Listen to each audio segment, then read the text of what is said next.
Kang Jihoon hadn't smiled in 10 years. Not when he closed his first billion-dollar deal. Not when Forbes put him on their cover. Not even when he bought his mother a mansion large enough to make her forget how many rooms it had. For 10 years, the Korean billionaire had lived behind an invisible wall. Cold. Untouchable. Impossible to impress. Until one night, an African waitress looked at his $5,000 suit and asked, "Excuse me, are you the new valet?" Jihoon stared at her. Nobody had ever spoken to him like that. Nobody had ever dared. And somehow, the woman who mistook the most feared CEO in Seoul for a parking attendant would become the one person capable of breaking through the walls he'd spent a decade building. She was Chidimma Adeyemi. A Nigerian waitress with an artist's soul, a dangerous sense of humor, and absolutely no fear of intimidating men. She didn't care about his billions. She didn't care about his reputation. And she certainly didn't care that everyone else in the room was terrified of him. But Jihoon was about to discover something terrifying of his own. The heart he'd spent 10 years protecting wasn't dead. It was waiting. And sometimes, frozen hearts don't melt slowly. Sometimes they shatter all at once. The Gilded Orchid was the kind of restaurant where the menu didn't have prices. Not because the owners wanted to be mysterious. Because if you had to ask, you probably couldn't afford the answer. Crystal chandeliers hung from ceilings imported from Vienna. The tables were covered in handwoven linen. The wine list was thicker than some people's university textbooks. And every member of the staff knew one very important rule. Never keep Kang Jihoon waiting. Chidimma Adeyemi, however, had never heard that rule. At 27, Chidimma was a waitress by necessity and an artist by choice. She worked extra shifts whenever she could because every paycheck brought her a little closer to her dream of becoming a full-time artist. She also had a talent for saying exactly what she was thinking. Which was how, at 8:47 on a rainy Friday evening, she found herself walking toward the most intimidating man she'd ever seen. Kang Jihoon had just entered the restaurant. 6'2". Perfect black hair. Black designer suit. Expression cold enough to freeze the champagne. He didn't look like a customer. He looked like someone who had come to fire the entire building. Chidimma stopped in front of him. "Hi." Jihoon looked down at her. She smiled. "Are you the new valet?" Silence. 5 full seconds of it. Behind them, the maitre d', Claudette, nearly dropped her reservation tablet. Jihoon's eyebrow moved by approximately 1 millimeter. "The valet?" "Yes." Chidimma nodded seriously. "You look very official." "I am not the valet." "Oh." She looked him up and down. "Then you're really overdressed for someone who's just waiting for his keys." Jihoon's expression didn't change. But something strange happened inside him. For half a second. He almost smiled. Almost. "I'm Kang Jihoon." Chidimma's eyes widened. Before she could respond, Claudette rushed over. "Chidimma." She grabbed her arm. "That is Mr. Kang. He owns this building." Chidimma looked at Jihoon. Then at Claudette. Then back at Jihoon. "Oh." She nodded thoughtfully. "Well, that explains the suit." Claudette looked like she wanted the floor to swallow her. Jihoon simply stared. Chidimma smiled. "So, Mr. Building Owner, do you want a table or are you here to inspect the restaurant?" "A table." "Private?" "Yes." "Perfect. Right this way." She turned. Then stopped. "Oh, and watch your step." Someone spilled wine near the back hallway. She glanced over her shoulder. Wouldn't want the owner of the building falling in his own restaurant. Jihoon followed her. For the first time in 10 years. He didn't know what to do with himself. His table was tucked into a quiet alcove at the back of the restaurant. Jihoon usually preferred solitude. Tonight, however, he couldn't stop thinking about the waitress. Why had she spoken to him like that? Why hadn't she been intimidated? And, most importantly, why was he still thinking about her? 3 days later, he found himself back at the Gilded Orchid. He told himself it was because he owned the building. He knew that was a lie. Claudette greeted him nervously. "Mr. Kang. Your usual table?" "No." He paused. "Her section."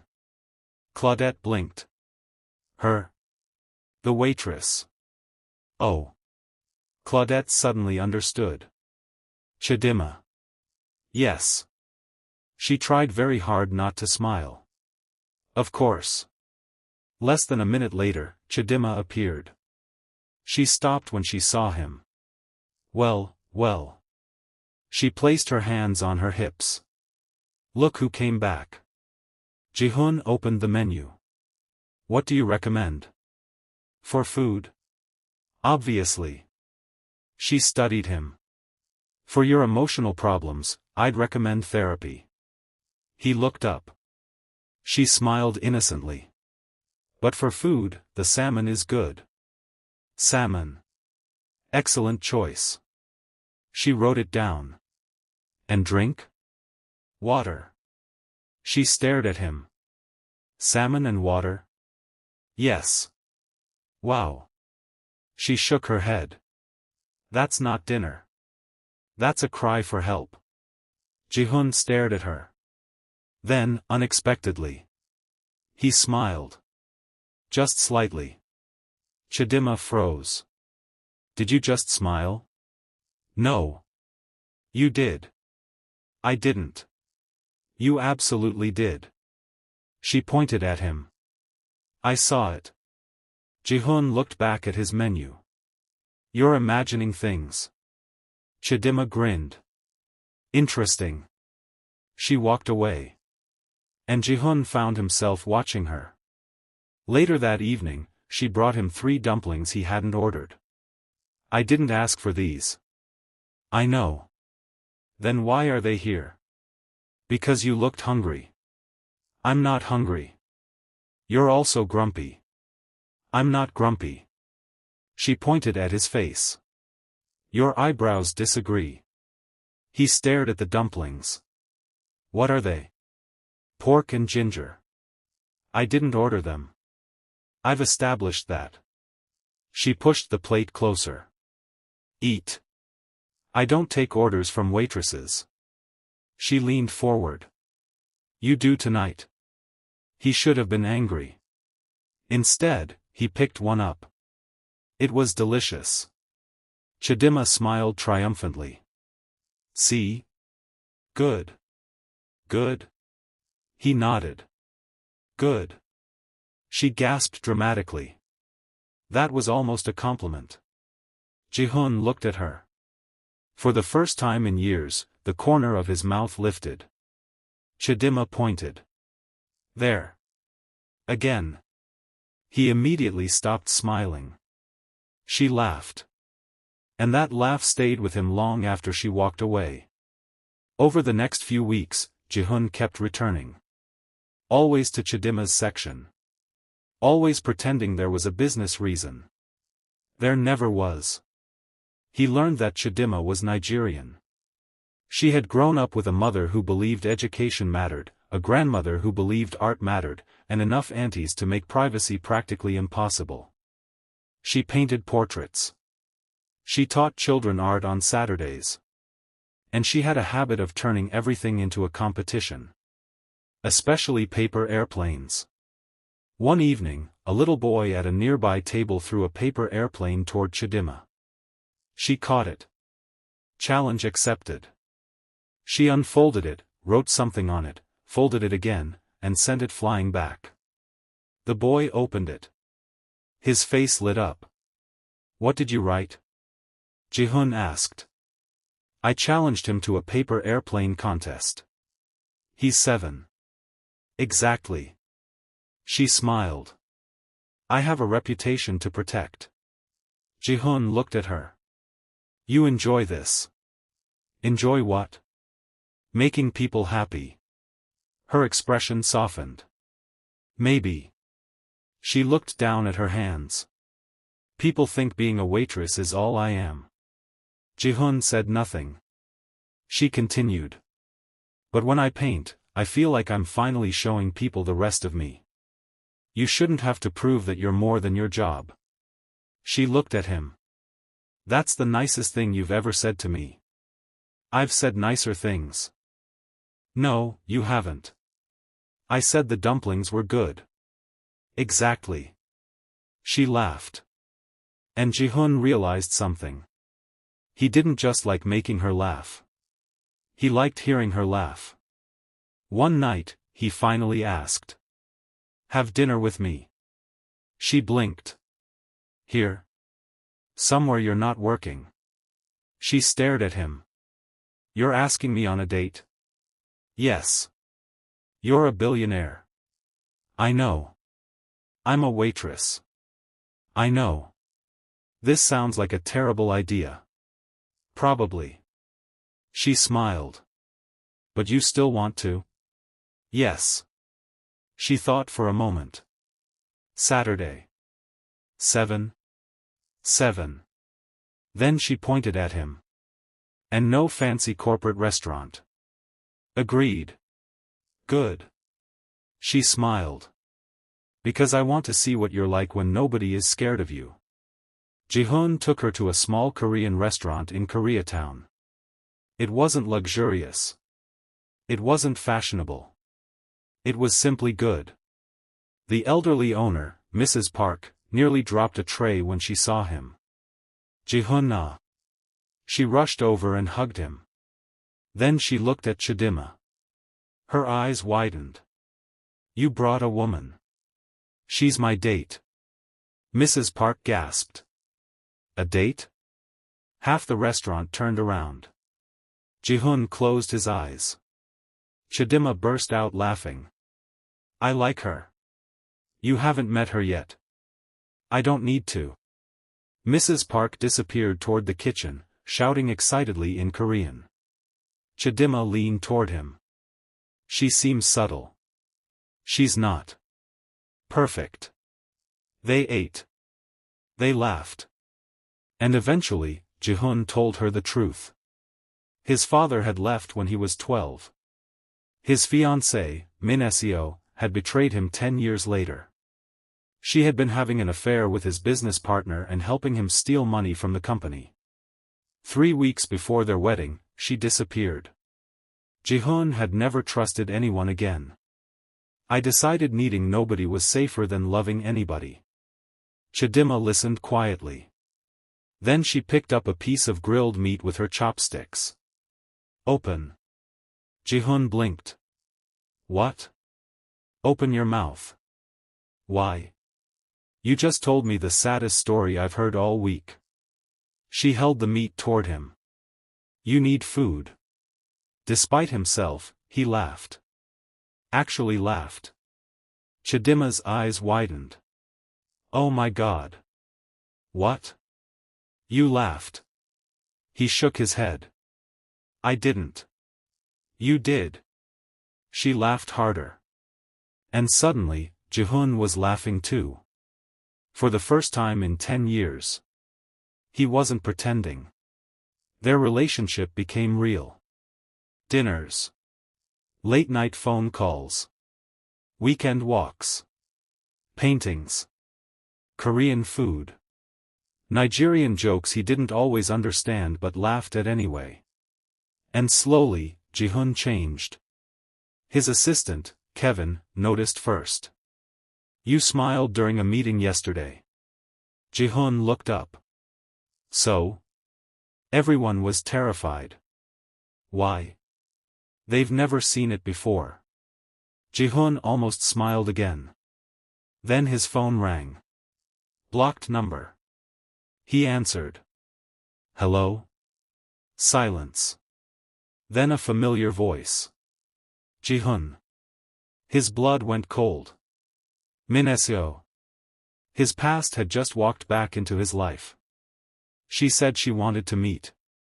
She said she regretted what she'd done. She said things with Jun-hyuk had fallen apart. And then she mentioned his money. His company.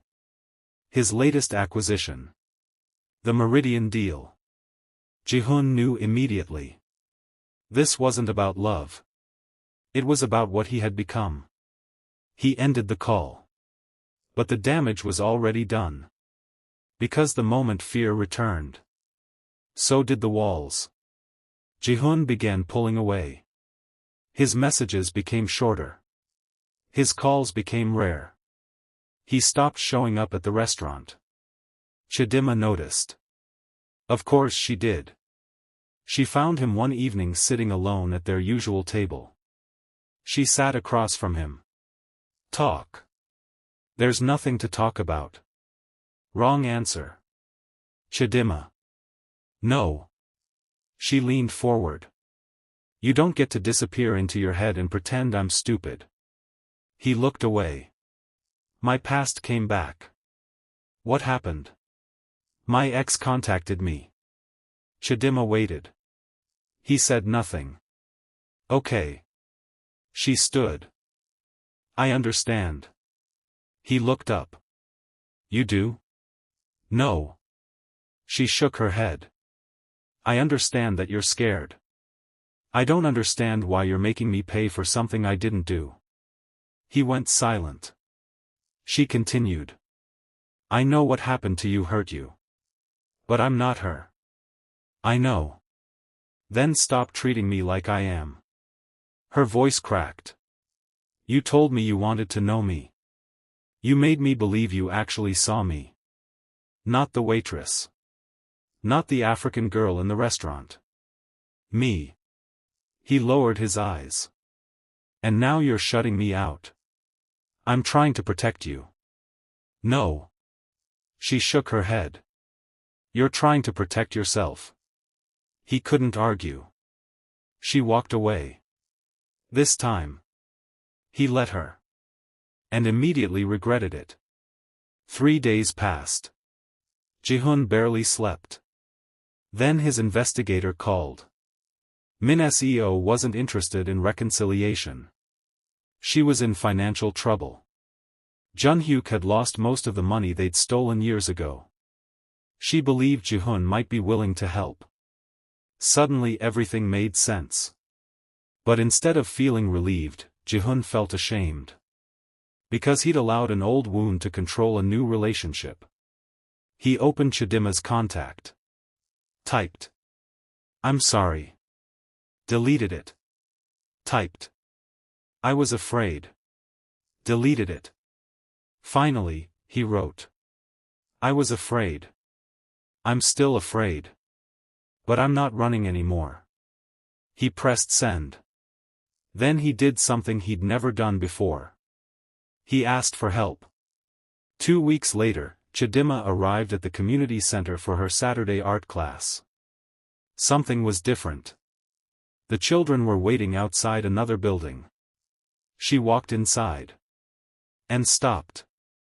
A brand new art studio stood before her. Huge windows. Natural light. Real wooden easels. Paints. Canvases. Everything the children had always needed. And standing in the middle of it was Jihoon. Wearing jeans. Chidima stared. Are those jeans? He looked down. Yes. You own jeans? Apparently. She laughed despite herself. Then her expression became serious. What is this? You told me these children deserved better. He looked around. So I listened. Jihoon. The building belongs to the community center. Not me. Not you. Them. She covered her mouth. He stepped closer. I don't expect this to fix what I did. It won't. I know. He took a breath. My ex called me. It triggered everything I'd spent 10 years trying not to feel. Instead of telling you, I ran. He looked directly into her eyes. I was wrong. She remained silent. I can't promise I'll never be afraid again. He swallowed. But I can promise that when I'm afraid, I'll talk to you instead of disappearing. Her eyes filled with tears. You really are on probation. I know. Extended probation. Understood. And you have to stay for today's class. He looked at the 8 children staring at him. Fine. And you're painting. He hesitated. I don't paint. Today you do. 2 hours later, Jihoon stood in front of a canvas. A 7-year-old boy named Marcus looked at his painting. Then looked at Jihoon. Mr. Jihoon? Yes? Why does your tree look like sad broccoli? The room exploded with laughter. Even Jihoon laughed. And Chidima stood in the doorway watching him. The man who hadn't smiled in 10 years was laughing with children. And she knew then. The wall wasn't gone. But the door was open. 6 months passed. Jihoon and Chidima found their rhythm. Sunday dinners became tradition. Saturday mornings belonged to the art studio. Chidima's paintings began getting attention. A local gallery offered her a solo exhibition. And Jihoon became so involved with the children that they gave him a nickname. Mr. Serious. He hated it. Chidima loved it. Meanwhile, Minasio's attempts to contact Jihoon eventually stopped after his lawyers issued a formal cease and desist. But Jihoon told Chidima everything. Every call. Every message. Every fear. Because he'd learned something. Trust wasn't about never being hurt. It was about choosing honesty even when fear told you to hide. One Saturday morning, Chidima walked into the art studio. The children were sitting suspiciously quietly. She immediately became suspicious. Why are you all behaving? Nobody answered. Marcus Jr. giggled. Sophia pointed toward her easel. There was a paper airplane sitting on it. Chidima walked over. She unfolded it. Inside was a message. In Jihoon's unmistakable handwriting. You taught me how to laugh. Will you teach me how to love forever? Her hands trembled. She looked toward the doorway. Jihoon stood there. Jeans. White shirt. Nervous expression. And a small velvet box. He walked toward her. 10 years ago, I decided love was dangerous. He stopped in front of her. So I built walls. Another step. I thought those walls were protecting me. He smiled. I was wrong. He opened the box.